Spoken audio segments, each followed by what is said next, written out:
Estamos en la mayor obra de teatro jamás antes vista en el mundo. Nuestro papel es secundario. Sin embargo, lo importante no es saber cuál es nuestro rol dentro de la obra, sino quién controla los hilos. El poder trasciende cualquier ley humana, porque en política como en la vida todos tenemos deseos y obstáculos, los cuales tenemos que enfrentar para alcanzar nuestros intereses. Las leyes están hechas para limitar nuestras acciones. No obstante, simplemente son otra herramienta del poder. Existen dos tipos de poder, el poder represivo y el poder normalizador. El primero es débil, lo ejercen los individuos y actúa en contra de la voluntad de sus súbditos. El segundo es fuerte, nadie lo ejerce, pero a través de él todo se hace. El verdadero poder es invisible y lo obedecemos todos por voluntad propia.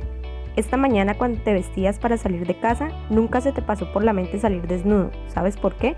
Porque no es normal.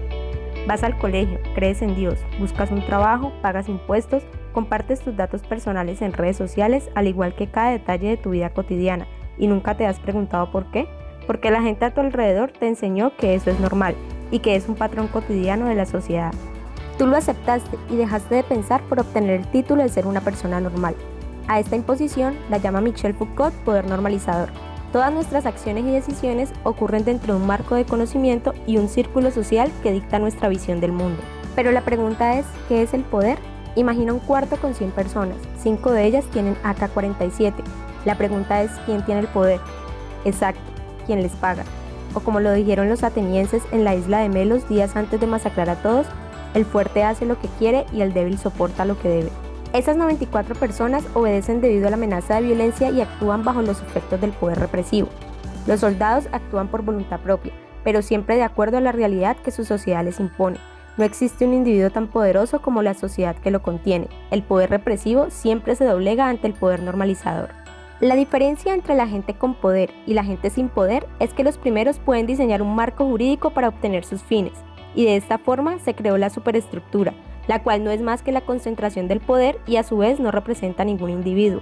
Esta estructura es llamada el sistema capitalista. La globalización, el proceso histórico de integración mundial que abarca distintos ámbitos, social, tecnológico, financiero, comercial, entre otros, como resultado de la consolidación del capitalismo, está determinado por dos factores. 1. Las tecnologías, las cuales han generado que las barreras naturales de los países sean cada vez menores, especialmente las tecnologías en telecomunicaciones.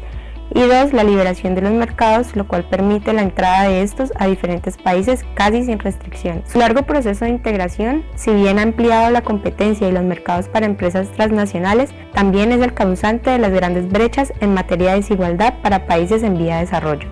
Este fenómeno encarna el modelo neoliberal, cuya corriente se basa en la escuela neoclásica del pensamiento económico, que surge a mediados del siglo XIX y que se apoya básicamente en la adopción de programas macroeconómicos orientados a su vez hacia programas estabilizadores, es decir, busca explicar hechos económicos a partir de acciones individuales, cuyo principal referente es el padre de la economía, Adam Smith, con su obra La riqueza de las naciones en 1776. La corriente globalizadora no es más que un modelo de dominación económica capaz de someter a los países subdesarrollados a acceder a ella.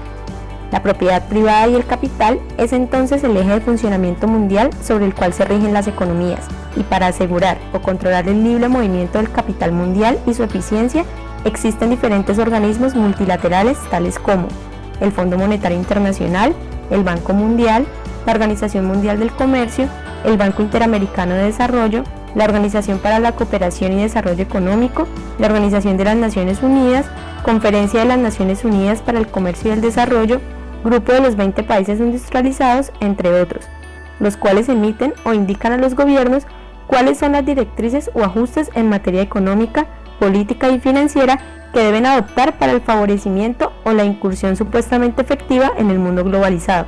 En pocas palabras, son mandatos disfrazados de sugerencias que en efecto favorecen a países industrializados. Lo anterior trae entonces diferentes efectos o consecuencias globales, entre muchas la necesidad de los anteriores organismos por la estandarización, especialmente el tratamiento de la información financiera con el fin de manejar un solo lenguaje, de manera que la globalización de la información sea homogénea para todos los países y así poder tener un mayor control del capital y evitar posibles crisis financieras.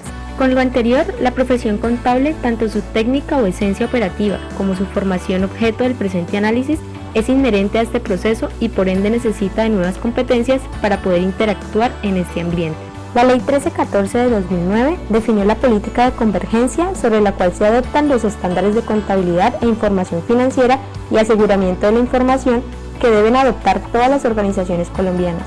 Dicha convergencia surge gracias a la interacción de diferentes organismos desde la década de los 90 que giran en torno a la práctica de educación contable, como la Junta de Estabilidad Financiera, el Consejo de Estándares Internacionales de Contabilidad, la Federación Internacional de Contadores, normas internacionales de contabilidad e informes, la Conferencia de las Naciones Unidas sobre el Comercio y Desarrollo, entre otros. La misión de normas internacionales de información financiera NIF, plenas y pymes está a cargo de IASB y las directrices para la educación contable a cargo principalmente de IFAC. La segunda, como es natural de un proceso homogenizador, supone una serie de estándares que deben ser adoptados dentro de la formación, entre los cuales se destacan los siguientes parámetros. 1. Requisitos para el ingreso a un programa de formación profesional para contadores profesionales. 2. Contenido de los programas profesionales de formación en contaduría. 3. Habilidades profesionales y formación general. 4. Valores, ética y actitud profesional. Lo anterior no deja de ser una reglamentación o técnica a seguir, sin dejar espacio para la reflexión, el pensamiento crítico, la investigación y sobre todo la evaluación en materia social, cultural y ecológica sobre la cual debería tener más enfoque esta profesión. En Colombia, el gobierno incorporó las recomendaciones hechas por IFAC en lo concerniente a la creación y funcionamiento de programas profesionales en contaduría, apoyado a diferentes regulaciones como el Decreto 2566, la Resolución 3459, la Ley 1188, el Decreto 3963 y el Decreto 1295. Los modelos pedagógicos pueden clasificarse en tradicional, conductista, desarrollista y social.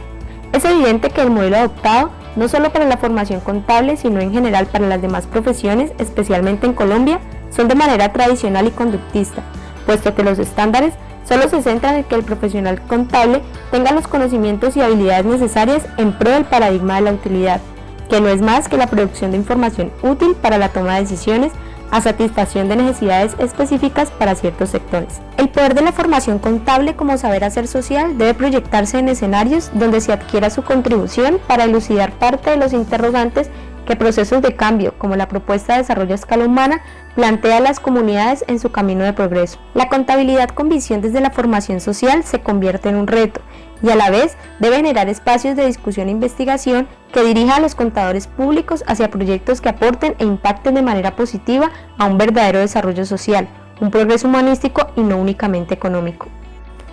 Saber hacer es importante, sin embargo permea una educación basada en la rentabilidad que solo produce masas de personas creadoras de lucro, carentes de razonamiento, impregnados por el egoísmo que en efecto aumenta la brecha entre formación y educación.